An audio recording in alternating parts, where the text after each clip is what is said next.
అన్నమయ్య జిల్లా సంబిపల్లి మండలం ఊటుపాలెంకు చెందిన మల్లికార్జున నాయుడు, ఉమేష్ చంద్ర నాయుడు కొనుగోలు చేసిన సర్వే నంబర్ 713 భూమిలో ఎటువంటి పరిహారం చెల్లించకుండా బెదిరింపులకు పాల్పడుతూ రోడ్డు వేస్తున్నారని ఆవేదన వ్యక్తం చేస్తున్నారు భూ బాధితులు.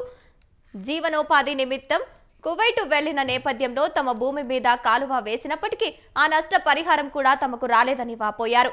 నష్ట పరిహారం కోసం మండల స్థాయి అధికారులను, జిల్లా స్థాయి అధికారులను ఎన్నిసార్లు మొరపెట్టుకున్నా తమకు న్యాయం జరగలేదని కన్నీరు పర్యంతమయ్యారు.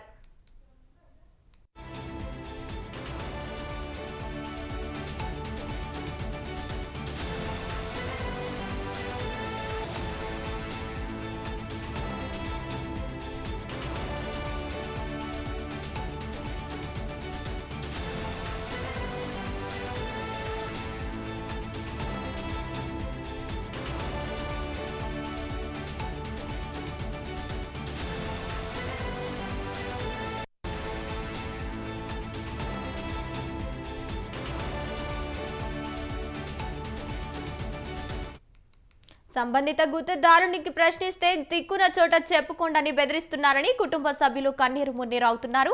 భూమి సర్వే చేయడానికి వచ్చిన అధికారులను కూడా ఆ గుత్తేదారుడు బెదిరిస్తున్నారని పాల్పడుతున్నారని వారు ఆరోపించారు. 10 మందికి ఉపయోగపడే రోడ్డుకు తాము అడ్డు కాదని, మాకు జరుగుతున్న అన్యాయానికి న్యాయం చేయాలని తాము ప్రభుత్వాన్ని కోరుతున్నామన్నారు.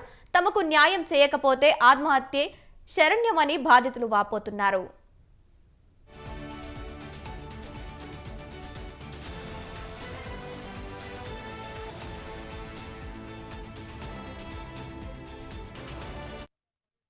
ఈ మడి 2011లో మేము కొన్నాం సార్. ఇప్పుడు 13.5 సంవత్సరాలు అవుతుంది. కాలం వచ్చి సుమారుగా వెళ్ళిపోయింది సార్. అప్పటి నుంచి మాకు రూపాయి కూడా డబ్బు రాలేదు. మా బతుకుదూరి కోసం మేము కువైట్కి వెళ్ళిపోయినాం. మాకు తెలియకుండా కూడా కాలువ తీసేసినారు. మధ్యలో వచ్చినప్పుడల్లా వీళ్ళకి వాళ్ళకు పిటిషన్ ఇస్తా వచ్చినాము.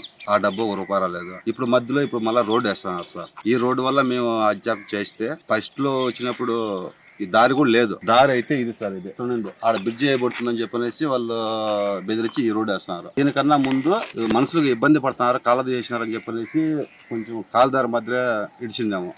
ఆ తర్వాత వీళ్ళు రోడ్డు పైన వచ్చిందని చెప్పనేసి వీళ్ళు బెదిరించి రోడ్డు వేస్తుంటే అప్పుడు తిరగబడినాం సార్. తిరగబడితే వాళ్ళు ఏమన్నారు, లేదు మీ డబ్బులంతా మొత్తం మేము కట్టిస్తాము, వాళ్ళ దగ్గర రప్పిస్తాము, వాళ్ళు ఏలైన పరిస్థితుల్లో మేమైనా కట్టేసి మేము ఆ లెక్క మేము తీసుకుంటాం కూడా అర్జీ చేసిన సార్. కలెక్టర్ అర్జీ చేసిన, ఎంఆర్ ఆఫీస్కి పిలిపించినారు, ఆడికి వచ్చిన నా పట్టాలో పోయి ఎంత సార్ ఇప్పుడు అంతా కూడా నేను చూపిస్తున్నా సార్. ఈ కాలువకి ఈ పక్క రోడ్డు, కాలువకి ఆ పక్క రోడ్డు కూడా నా పట్టాలను అంత భూమి పెట్టుకునే ఏదో తినక సంపాదించు. నా భార్య మెల్లో ఏమి లేకుండా అమ్ముకొని తీసుకునే భూమి సార్ ఇది. అటువంటి భూమి, అంత భూమి నువ్వు ఈరోజు తీసుకుని వెళ్ళిపోతే మేము ఎట్ సార్ బతకాలా? 731 సార్. పాత పట్టా సార్, 2011లో సార్. ఇది కూడా రోడ్డు బేద్ అని చెప్పలేదు సార్. మాకేదో సెటిల్ చేసేయండి. అంత భూమి పోతా ఉండే ఈ మడి 2011లో మేము కొన్నాం సార్. ఇప్పుడు 13.5 సంవత్సరాలు అవుతుంది. కాలం వచ్చి సుమారుగా వెళ్ళిపోయింది సార్. అప్పటి నుంచి మాకు రూపాయి కూడా డబ్బు రాలేదు. మా బతుకుదూరి కోసం మేము కువైట్కి వెళ్ళిపోయినాం. మాకు తెలియకుండా కూడా కాలువ తీసేసినారు. మధ్యలో వచ్చినప్పుడల్లా వీళ్ళకి వాళ్ళకు పిటిషన్ ఇస్తా వచ్చినాము. ఆ డబ్బు రూపాయి